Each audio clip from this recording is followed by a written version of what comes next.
Hey, everybody. Really excited to speak with Nick today, who just transitioned into tech sales coming from an engineering background. Maybe as a great starting point to set the stage for everyone, share a little bit more about your background and what ultimately got you looking at tech sales in the first place. Yeah, so a little bit about my background. I went to school for mechanical engineering, did a 4-year degree at the University of Windsor. And, I absolutely loved school. It was amazing, super engaging, super challenging. I always had something to look forward to, every single day, always learning more. And, basically, once I moved on to the working world, it wasn't scratching any of my itches anymore. And a super slow pace, a lot of administrative work, super repetitive tasks, not a lot of communication with customers, and I felt like it was very lackluster. So yeah, I decided just to make the transition into tech sales. I was actually in Austin, Texas at the time when one of Eric's videos popped up. It was actually with Connor talking about cold calling, and I was already kind of putting it out in the universe that I was like, man, I really, why don't I just go into some crazy remote sales role?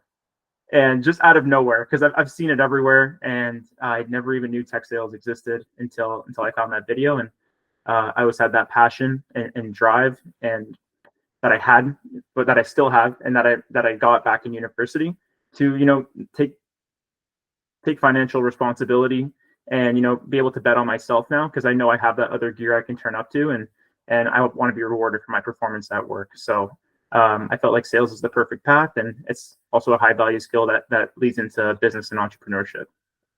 Yeah, for sure. Awesome to see. And love, I'm sure you locked in, probably doing a lot of research once that video hit your algorithm, diving Yep. deeper. And that's kind of where this question is coming from too. Like, you're an engineer, super resourceful. I know engineers, are typically smart, self Yeah. starters, all those different things. With that being said, what was your kind of thought process and ultimate decision, aside from why you chose higher levels? What was there a thought of, hey, I'm going to try and do this myself via YouTube and Reddit and all those things versus, hey, I do want to invest in some type of training? Yeah. So honestly, this is the first kind of training I actually sort of invested in. And honestly, the decision took me at least a day. And, as an engineer, I kind of need that actual proof, like in math or in science. There's really only one answer. So I was like, I need to figure out, is this legit or not? Obviously, it's online. Um, so you never know. This is my first time doing it. So basically, I went on LinkedIn. I saw some of the people that have graduated from Tech Sales Ascension, and I reached out to them, and I was like, hey man, is this real? Is this real? Like, did you actually get results? Do you still use this course? Like, is it lifetime, like they say, kind of thing? And everyone that I reached out to, which was just a couple people, they responded back to me, and they're like, yeah man, like this is the sauce. This is the way to do it. And I think you guys are relatively brand new as well, and this is the space. This is a space that hasn't really been covered yet. And honestly, I just didn't fully know where to start. I didn't know what skills I needed. So after I looked over the program, how extensive it is, you and Chris are very high up there in tech sales, very successful careers, and still are very successful.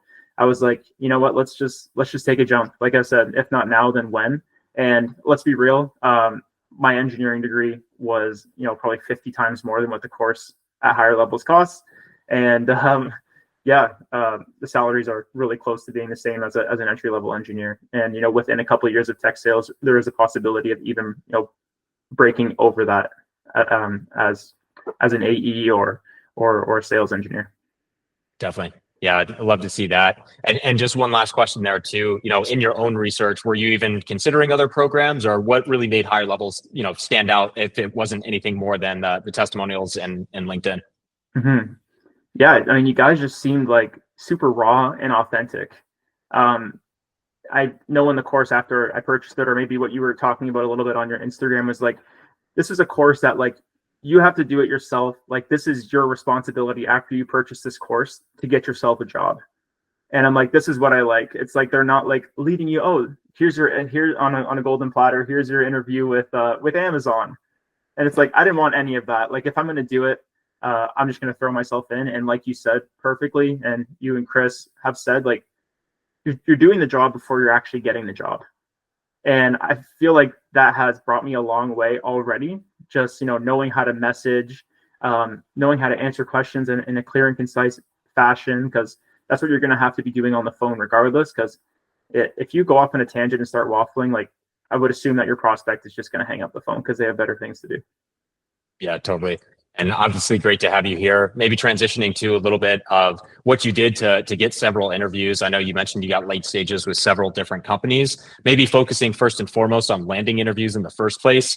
You don't have sales experience. You do have an engineering degree. What were some of the things that you learned and really implemented that allowed you to get several different interviews? Yeah, so basically, I implemented exactly what you guys told me to do. So I got LinkedIn Sales Navigator. You get the first month free, and obviously, it took me around 12 weeks to end up landing a job. I was also working full time as an engineer, but basically, a lot of messaging, a lot of applying, a lot of checking out RepView to see if this company is even good, seeing G2, checking out the reviews. But yeah, a lot of LinkedIn messaging. I emailed a lot, which didn't really land too much. But I also cold called hiring managers as well. So out of like maybe the 30 or 40 jobs that I applied to, I saw fit to maybe call 8 hiring managers, which I recommend calling the hiring managers rather than the recruiters.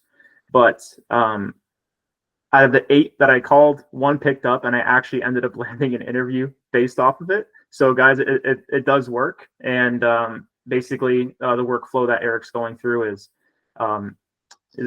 really good. And I highly recommend that you actually, put yourself out there, make the calls, make the messages, and and the results will end up showing. You just have to put the work in. And for me, I was working still 40 hours a week. I had no life for 2-3 months. That's just, it is what it is. And I knew what I wanted. So I went to go get it. Yeah, that's awesome, man. I think it almost answered my next question too, but like that is the biggest theme with the people who make it happen quickly. You're balancing a full-time job, but at the same time, you're not just sitting at home watching videos. You're actually taking swings. You're making cold calls to hiring managers, all of those different things that set you apart. And that kind of transitions to this next question as well, especially towards these final round interviews. I know you mentioned some of the final round interviews you had were rather intense. Were there any hurdles you had, never really having given a maybe formal sales presentation or things of that nature? Any learnings from what ultimately got you over the line and get offers after these intensive final round interviews? Yeah, that's a fantastic question. So one of the companies I actually interviewed with, I won't say the name, but like they asked me for like basically a presentation of like 3 personas that I would reach out to, and basically an email, and then we would do a cold call based on that persona. So as an engineer, and especially going through university, I've had to make a lot of presentations in my time at school. So I was very comfortable in being able to make a presentation, being able to actually present.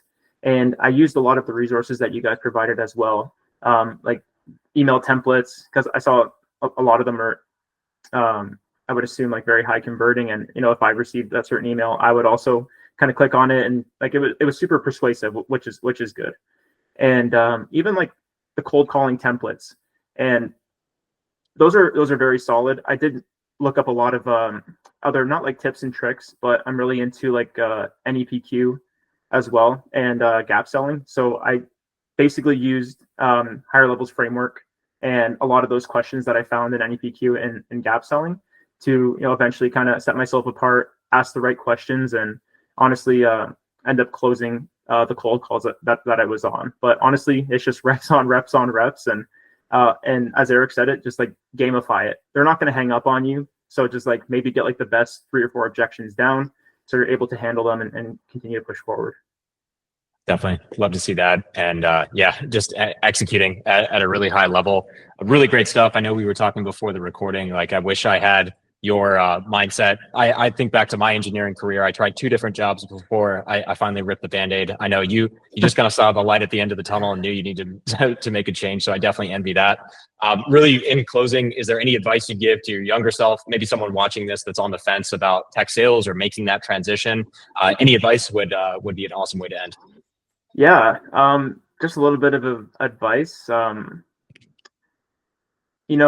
The current situation that you're in, and I might get a little bit philosophical if that's the word, but like what you're in is like the worst it could possibly be. So if you make that leap, and let's say a year from now, you don't like sales, you don't like picking up the phone anymore, you've heard too many no's, and you want to quit, you could just go back to doing what you're doing. Yes, I'm very blessed and privileged to be able to have my engineering degree, and I totally get that. So if stuff hits the fan, I can just always, hop back. And especially if you're young like me, I have no kids. I still live at home. Totally cool with saying that. And I just thought to myself, like, if not now, then when? And I kept telling myself that. And, I had some sort of like imposter syndrome, kind of still making the jump because, I spent and dedicated those 4 years to engineering. But as Eric said, the upside was too much to pass up. And I know I'm very highly capable of doing well in this job and end up achieving that upside. Yeah, awesome stuff. Totally agree. I think that's one of the biggest regrets I have, if any, is just overthinking it for so long. So yeah, excited to see the future for you. Congrats again on breaking in, and really appreciate the time today. Thank you very much, Eric. Thanks for the course and the community that you built. Everyone's super supportive, and those live classes are a game changer. So yeah, thank you.